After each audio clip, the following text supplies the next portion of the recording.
Assalamualaikum warahmatullahi wabarakatuh. Kami dari kelompok 6 terdiri dari 2 orang. Saya sendiri Nurul Sahida dan teman saya Roselana Adani. Di sini saya akan mempresentasikan mengenai bab 9 tentang desain evaluasi pembelajaran.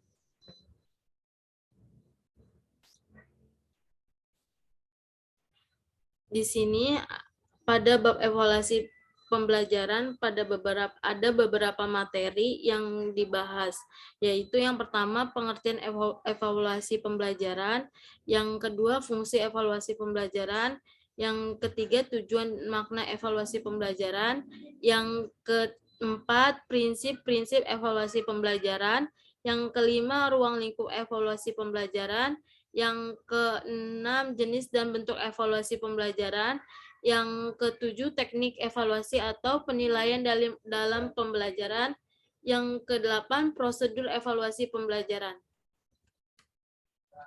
Nah, di sini ada juga pengertian dan fungsi evaluasi pembelajaran.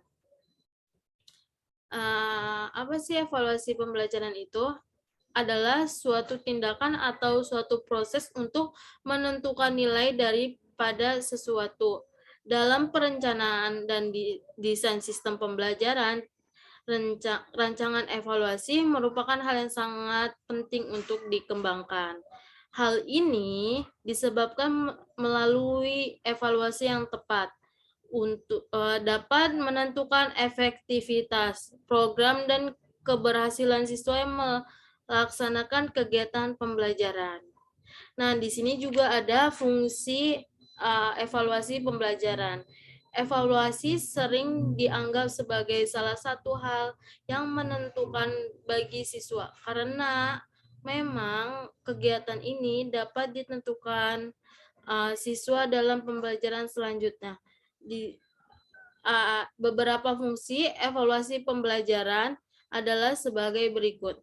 Yang pertama, alat yang penting sebagai umpan balik siswa. Yang kedua, yang B, alat yang penting untuk mengetahui bagaimana tercapainya siswa dalam menguasai tujuan yang telah ditentukan. Yang ketiga, memberikan informasi untuk menggambarkan program kurikulum. Yang D, memberikan keputusan untuk mengambil keputusan, khususnya untuk menentukan masa depan. Yang E, berguna untuk pengembangan kurikulum khusus dalam menentukan kejelasan tujuan yang dicapai. Yang F, sebagai umpan balik untuk semua yang berkepentingan dengan pendidikan sekolah. Nah, di sini juga ada tujuan dan makna evaluasi pembelajaran. Mengetahui tujuan dari evaluasi pembelajaran dikategorikan kepada 2 jenis, yaitu tujuan umum dan tujuan khusus. Secara umum, tujuan evaluasi pembelajaran ada sebagai berikut. Yang A, mengumpulkan data yang akan dijadikan sebagai bukti. Yang B, memungkinkan para peserta didik dalam menilai aktivitas atau pengalaman mengajar yang telah dilaksanakan. Yang C, mengetahui efektivitas dari metode-metode mengajar yang telah dipergunakan. Nah, di sini ada makna evaluasi pembelajaran. Maknanya itu yang pertama, makna bagi siswa. Terdiri dari 2, yaitu dapat mengetahui ingatan simpan siswa. Yang kedua, dapat mengetahui sejauh mana hasil yang telah dicapai. Yang kedua, ada makna bagi pendidik. Yang pertama, pendidik dapat mengetahui para siswa yang berhak menjutakan pelajaran. Yang kedua, pendidik dapat mengetahui apa metode yang digunakan sudah tepat atau belum. Nah, di sini ada makna yang ketiga, yaitu makna bagi sekolah. Terdiri dari 2 juga, ada 2 poin. Yang pertama, dapat menjadi cermin dari kualitas suatu sekolah. Yang kedua, dapat menjadi suatu pertimbangan bagi perencanaan sekolah untuk yang akan datang. Di sini ada prinsip-prinsip dan ruang lingkup evaluasi. Yang pertama, ada prinsip berkesinambungan adalah kegiatan evaluasi secara terus-menerus. Evaluasi ini tidak hanya dilakukan sekali setahun atau per semester, tetapi dilakukan secara berkelanjutan melalui proses pembelajaran dengan memperhatikan peserta didik hingga ia tamat. Yang B, prinsip menyeluruh. Prinsip ini maksudnya adalah dalam melakukan evaluasi harusnya melihat keseluruhan dari aspek berpikir, aspek menilai, dan aspek sikap. Yang C, prinsip objektivitas. Maksudnya dari prinsip ini adalah bahwa objektivitas artinya mengevaluasi berdasarkan keadaan yang sesungguhnya, tidak hanya dipengaruhi oleh hal-hal yang bersifat emosional dan irasional. Yang D, prinsip validitas. Artinya keahlian, yaitu bahwa evaluasi yang digunakan benar-benar mampu apa yang kehendaknya diukur atau yang diinginkan. Yang E, prinsip menggunakan cerita. Penggunaan dengan standar mutlak maupun dengan relatif. Misalnya, apabila mengukur 70 menunjukkan siswa telah menguasai materi tersebut. Yang F, prinsip kegunaan. Dengan maksud bahwa evaluasi ini yang dilakukan merupakan sesuatu yang bermanfaat bagi siswa maupun bagi peserta didik. Nah, di sini ada juga ruang lingkupnya. Yang pertama, dalam perspektif dominan hasil belajar terdiri dari kognitif, efektif, dan psikomotor.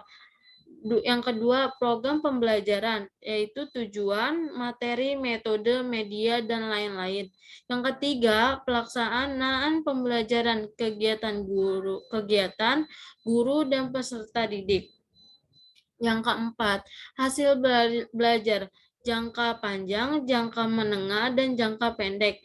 Yang kelima, dalam perspektif penilaian berbasis kelas. Yang keenam, penilaian kompetensi dasar mata pelajaran. Yang ketujuh, penilaian lintas kurikulum. Yang kedelapan, penilaian kompetensi tamatan. Yang kesembilan, penilaian kompetensi life skill. Itu saja penjelasan dari saya. Dilanjutkan dengan rekan saya, yaitu Rosalena Ardani.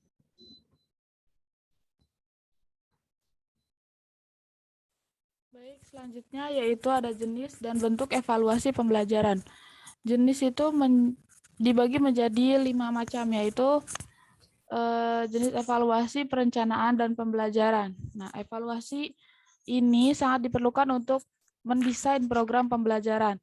Yang kedua ada evaluasi monitoring, yaitu evaluasi untuk memeriksa apakah program pembelajaran terlaksanakan sebagai semestinya, secara efektif, atau program pembelajaran terlaksana sebagaimana mengetahui kemungkinan pemborosan sumber-sumber atau waktu pelaksanaan pembelajaran. Yang ketiga ada evaluasi dampak. Nah, evaluasi ini untuk mengetahui dampak yang ditimbulkan oleh suatu program pembelajaran. Yang keempat ada evaluasi efisiensi ekonomis, yaitu evaluasi untuk menilai tingkat efisiensi pelaksanaan program pembelajaran sehingga berbandingan antara jumlah biaya tenaga dan waktu yang diperlukan dalam program pembelajaran dengan program lainnya memiliki tujuan yang sama. Yang kelima ada evaluasi program komprehensif, yaitu evaluasi untuk menilai program pembelajaran secara menyeluruh seperti perencanaan program, pelaksanaan program, monitoring pelaksanaan, atau dampak program. Lalu situ ada bentuk terbagi menjadi 3, yaitu evaluasi formatif.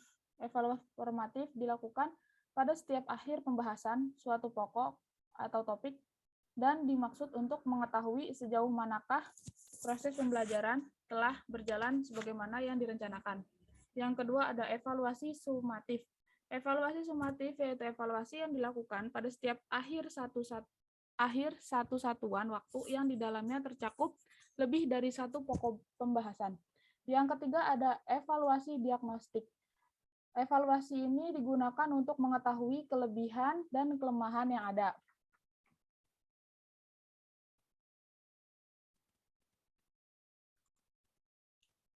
Lalu di sini ada teknik evaluasi atau penilaian dalam pembelajaran.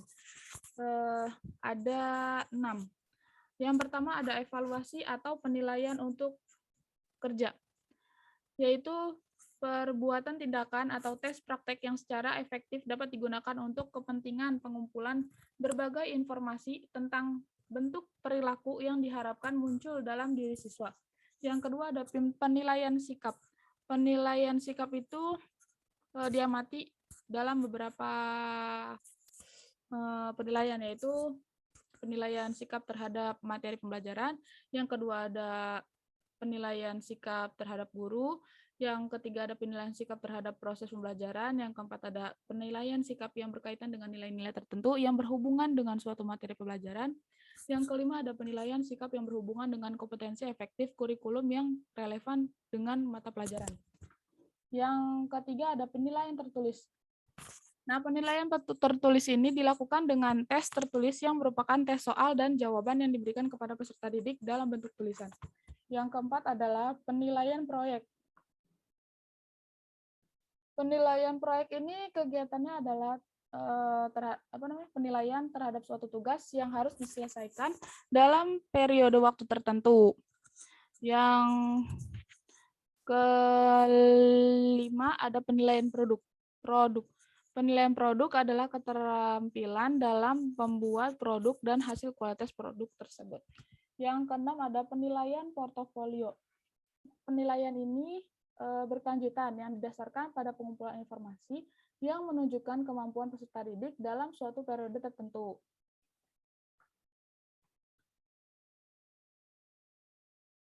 Nah, lalu di sini ada prosedur evaluasi pembelajaran. Nah, terbagi menjadi 5, yaitu yang pertama membuat perencanaan evaluasi. Yang dimaksud agar hasil diperoleh dari evaluasi dapat lebih maksimal. Yang kedua ada pelaksanakan evaluasi. Artinya yaitu cara melaksanakan suatu evaluasi sesuai dengan perencanaan evaluasi. Yang ketiga ada pengolahan data.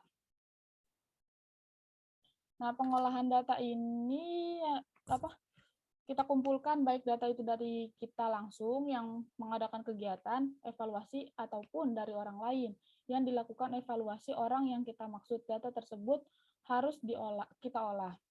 Nah, yang keempat ada penafsiran hasil evaluasi. Nah, penafsiran yang dimaksud adalah membuat pernyataan mengenai hasil pengolahan data. Yang terakhir ada laporan. Semua kegiatan dan hasil evaluasi harus dilaporkan kepada berbagai pihak yang berkepentingan, seperti kepala pimpinan atau kepala sekolah. Seperti itu. Dan